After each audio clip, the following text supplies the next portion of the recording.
There's an aerial picture of Stafford Prison. The gate that I showed you early on is there.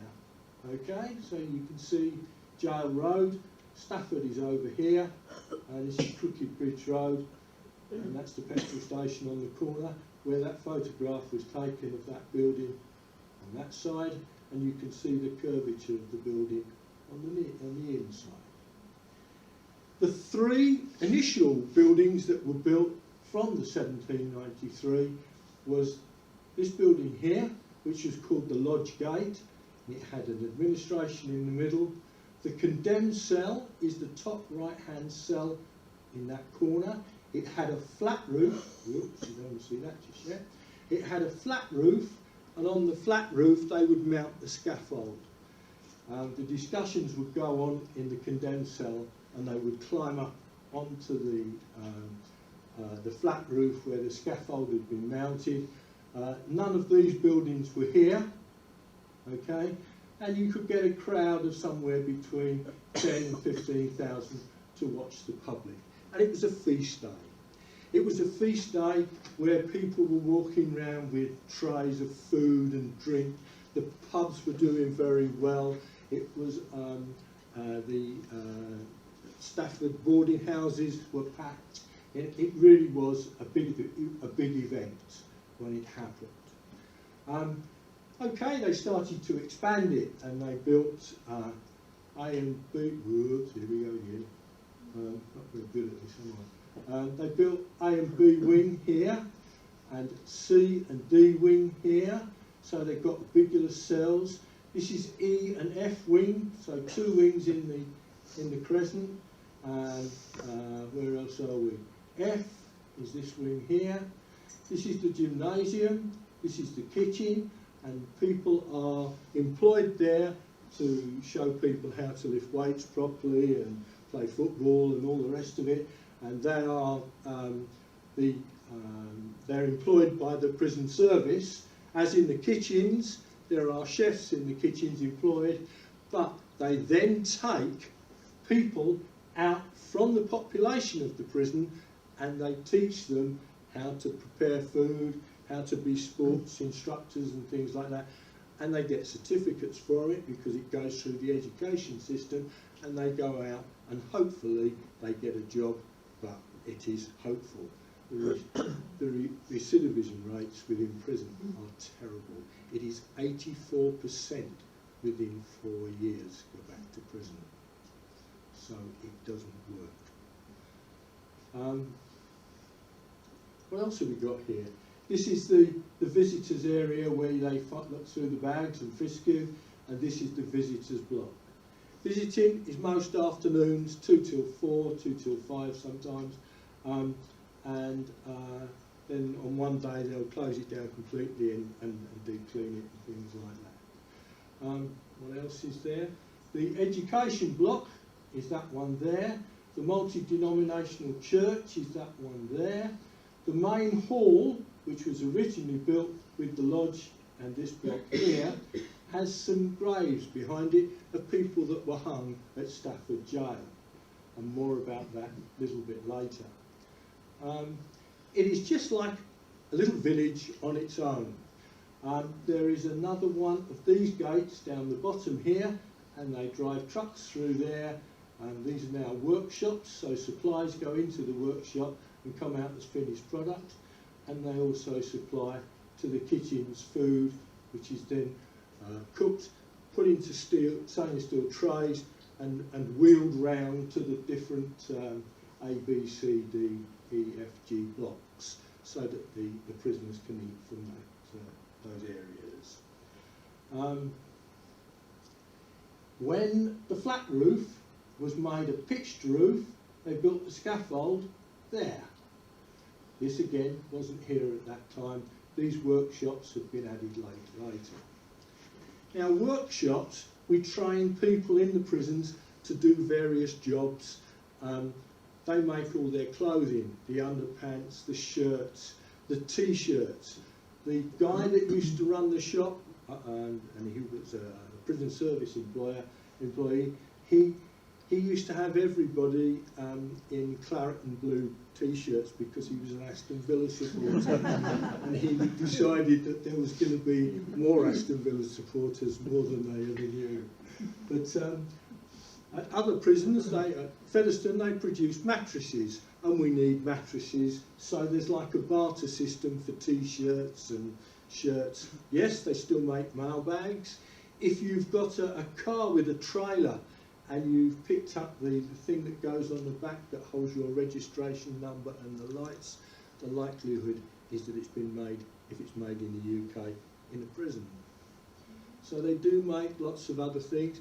At Featherstone, there is a full engineering unit there, every trade, and of course now the country around the Midlands is lacking in engineering. But anyway, that was why it was built, to try and support that need. On the left-hand side, just opposite the gymnasium here, there is a kids' playground. It's called Stonycroft Meadow, and that was the original hanging ground. It probably will never be built upon, but I don't say it won't. But it's still there, and the kids play on there, and they probably know nothing about what it was used for originally. A few facts surrounding executions. There were 467 death sentences handed out by Staffordshire Assize, and that led to 109 executions. That's what's in the tome. They're the 109 in the tome. But there were probably 14 more which sort of didn't get recorded very early. They didn't get. Early hangmen owned and sold the victim's body and effects. And there's a story a little bit more on from that in a minute. One multiple drop hanging was less favourable.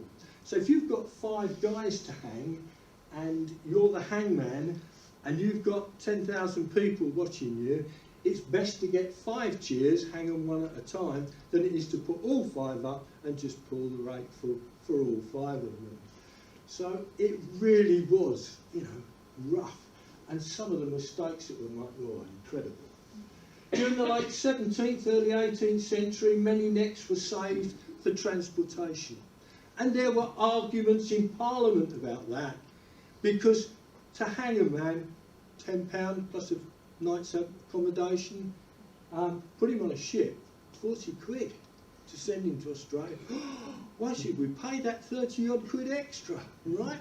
But that was the thinking at the time. But transportation did take place, and in very large numbers. The hanging rope would be cut into various lengths. So after somebody was hung, they could cut these, they would stick them on a piece of thing and sell them as souvenirs. Hence the term money for old rope, right? That's where it comes from. If you were Dr. Palmer and you found at an auction, be very careful of the little block with the piece of rope on it, because 8 weeks after he was hung, they were still making the rope and cutting it into little things and putting it onto the selling. Not very startling, but the first public hanging at Stafford was Ebenezer Colston in 1793 for the murder of Henry Yates in Wolverhampton. But in Stafford, from 1800 to 1827, of 43 hangings, only 8 were for murder. And some of the things that was housebreaking, things today that, yes, there needs to be a penalty for, but death is, really not in the book. This is a picture from the film Pierpoint in 2006. Timothy Spall is on the left. The lady is Mary Stockley, and she took the part of Ruth Ellis, the last lady to be hung in the UK. They said that she struggled at the noose, but Pierpoint, in his memoirs, said no, she didn't. She knew what the state was, and it was very effective in her demise. She didn't struggle at all. You can see the knotted splice at the back and that releases the trap door. Now the trap door at Stafford Prison is still there in the condemned cell. I hope it will never be used again, but it can be very easily put back into use if necessary. They just got knock a few blocks away, and they can do it within 10 minutes. But just look at some of the people that have been through, and look at the name in this one: Charles Squire, locksmith, Willenhall, right? But I've tried, and I can't make a tie between William Squire, who started Squire's Lock in Willenhall, and Charles.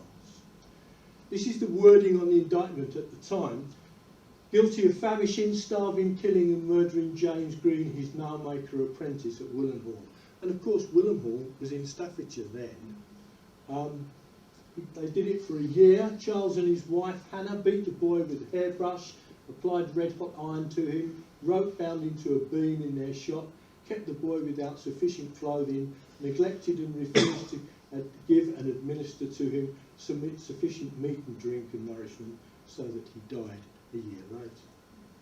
Charles was hung on All Falls Day in 1799, and the papers at the time suggested that perhaps Hannah should have been hung with him. So, alright, William Booth. I'm going to mention a few of these now. They're all in Staffordshire. They were, they're not necessarily now. William Booth. If you go from Walsall towards Birmingham, you go over the M6 and down to the Scott Arms lights.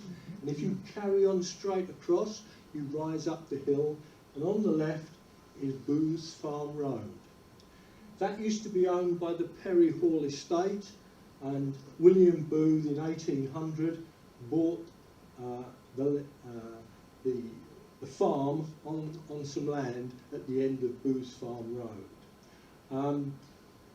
He was acquitted of murdering his brother John in 1808, so really farming didn't come into what the use of these buildings were for. And the reason that William was acquitted was because they didn't have enough evidence to say that he actually did it. But he was caught at his Great Bar Farm, probably red-handed, and sentenced for uttering coin and banknote forgery, which was a treasonable offence in those days. All his accomplices, 4 or 5 of them, were transported, and he went to the hangman at Stafford Jail in 1812. Initially, the trapdoor collapsed, and he was rehung 2 hours later. Because the family were wealthy, and they could afford to, they bought the body and the effects of William Booth from the hangman. And they then went to the church at St Mary's at Handsworth, and they gave some money to the church so that he would be buried in consecrated ground. And that is not normal. That isn't a normal thing. Now, Birmingham was getting bigger in those days, and the boundaries started to extend. And the church were unhappy, and Birmingham were unhappy that they'd got this miscreant in this ground in the church. So his body was disinterred and reburied elsewhere because of the boundary changes. And I've tried, but I don't know where. He's the only man to be twice tried, twice hung, and twice buried. And a guy called John Raven has written a folk song to commemorate the event.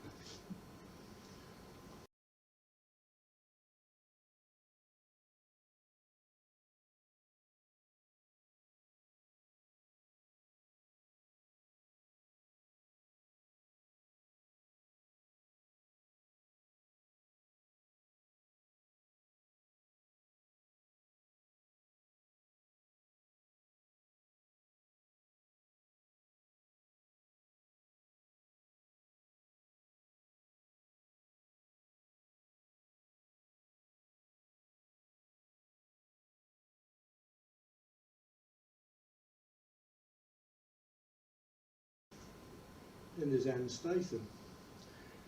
I bet there's not a person in this room that hasn't been from Lichfield along the A35 up to Burton. And A38, sorry, A38, sorry. And they've passed Winchnaw. Not a very inspiring little place, but there was a coaching place there for the coaches which went from Birmingham to Derby back in that time in the early 1800s. Anne Statham, who lived in Winchnaw with her parents, had a relationship with one of the drivers of the coaches called Thomas Webster. He adored her. They had a child together. She gave birth to a baby boy. Now, what we would call today postnatal depression probably set in, but of course wasn't known about then, because the baby was found drowned in the Trent and Mersey Canal. Anne was arrested and taken via Burton to Stafford Jail. And because of the number of cases that were going through at the assizes then, she had to wait 3 assizes to become her session to be put forward. It lasted 1 day. She was found guilty, and she was the first of 4 women to be executed at Stafford Jail. Now, if you go along the A38 today, between the lorries, you can get a photograph, and that's the coaching in. You can see the arch. It's not derelict, but it's in a state of disrepair, and it's not used now. So if anybody wants to pick it up cheap and do something with it, the option is there. And behind, when I took that photograph, you've got the Trent and Mersey Canal, and the baby was found in that position by the bridge. So that's just over the road. And Sir Robert Peel came along. He was MP for Tamworth. He lived at Drayton Manor. It was only for a short while he was MP there. He had such a corrupt, they had such corrupt MPs in those days. He was probably one of the good guys, but there it was. Up until 1833, there were 222 hanging offences, and in 5 years he reduced that to 16. By 1841, there were only 2 civilian death sentences, treason and murder. But this was tested. This tested Sir Robert Peel a few years later, because in 1843, the gentleman on the bottom right, Daniel Macnaughton, shot, murdered Edward Drummond, the Prime Minister's private secretary. He thought he'd killed Robert Peel, but he hadn't.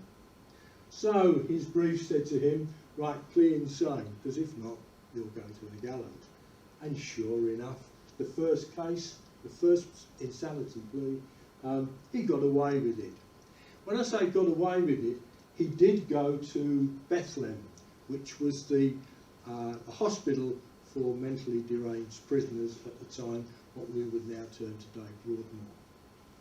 That's Edward Drummond on the left. Some of them, these you may know. This is the Bloody Steps murder in Rugeley. Christina Collins, trying to travel to meet her husband, didn't have enough money to take the trip by coach, so she went on a canal barge. 4 men on the canal barge, drunkards and a boy as well. Near Colwich, her body was fished out of the canal, and she'd been raped and murdered. 4 of them went to trial. William Musson, the young boy, he was freed, but 3 of them, 9 months later, were destined to be hung. And it was only because of James Owen, who could write, that he and Thomas wrote to the Secretary of State of the day saying that William Ellis had nothing to do with it. So he was transported to Australia, a reprieve within an hour of the execution. After the execution, Sunday employment of canal workers ceased to allow church attendance and improve morals, and 4 new church missions were put up on the canals around the country. The orbital road in Cannock that rises up used to be a set of locks, and one of those missions used to be at the top of those locks. It's not there now, and nor is the canal. The canal used to work for the coal mining industry in that area. On the bottom right, you see William Calcraft. He was the chief hangman of the day, and he lived at Chelmsford in Essex. He came up from Essex, and for a £10 fee plus expenses, he was to hang Owen and Thomas. But things didn't go quite the way he planned.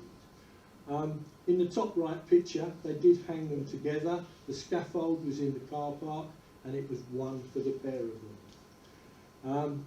The gravestone of Christina Collins is in St Augustine's Church, side of Aldi in Rugeley, still there. Somebody still puts flowers at the bottom of that headstone.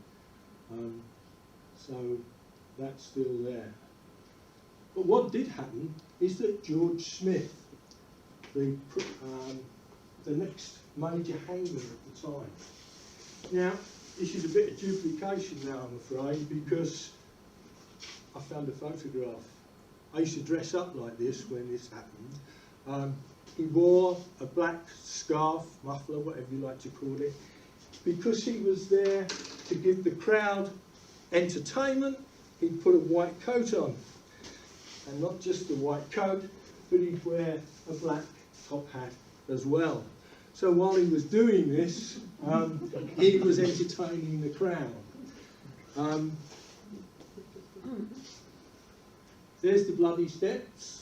There's legend around the bloody steps in the fact, although they've been changed many times since, that when they brought the body of Christina Collins up to the Talbot pub, which is now the Shrew in Rugeley, for the post-mortem and the coroner to make his deliberations,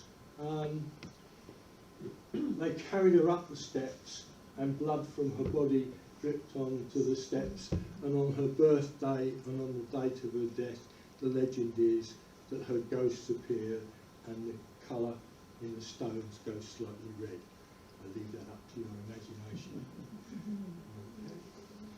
So, they went around, because what happened was George Strottler Smith was in Stafford Prison for theft and debt. And he'd been there more than once before. And he was very lucky in his way to keep his neck. But anyway, that's what happened. Thomas Old Cheese Cheshire was to second William Calcraft in the execution of Thomas and Owen for that Christina Collins Bloody Steps murder. Cheshire, he liked the 5 shillings he got for doing the job, but he didn't like the actual action of murdering people by hanging.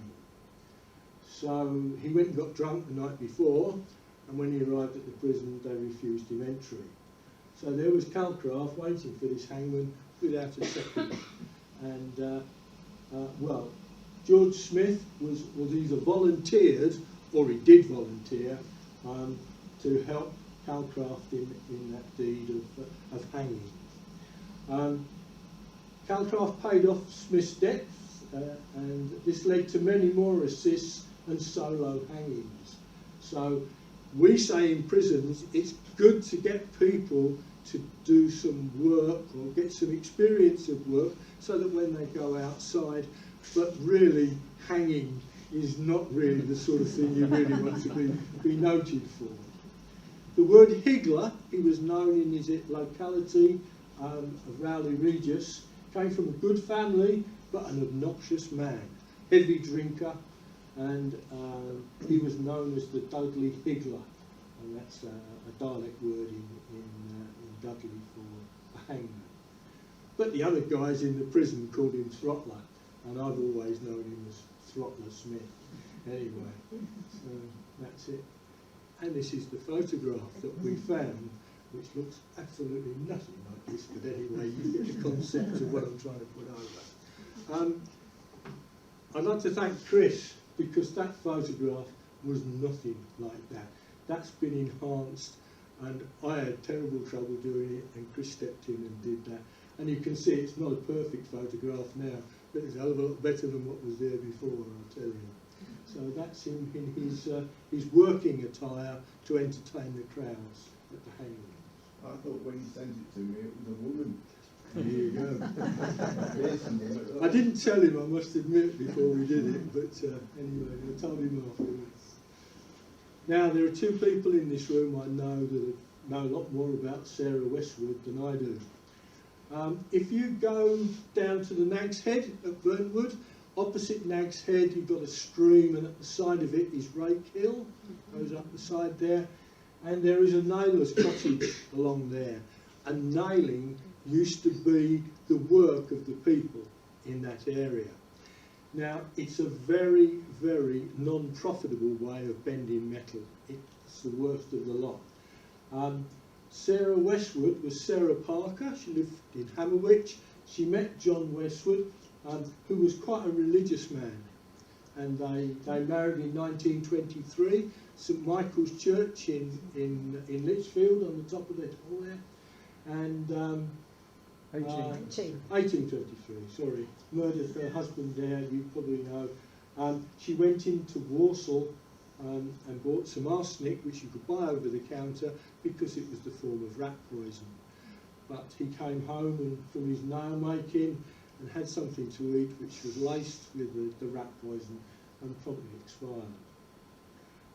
There was a request for mercy, but the judge said on what grounds, and as none was given, it was rejected. I know Linda quite well, and probably John exactly the same, may not agree with everything I've set out on here, but there it is and we'll see. But in the journals it said that her sister went to visit Sarah on the night before her execution, and Samuel Phillips was the person that she'd had an affair with.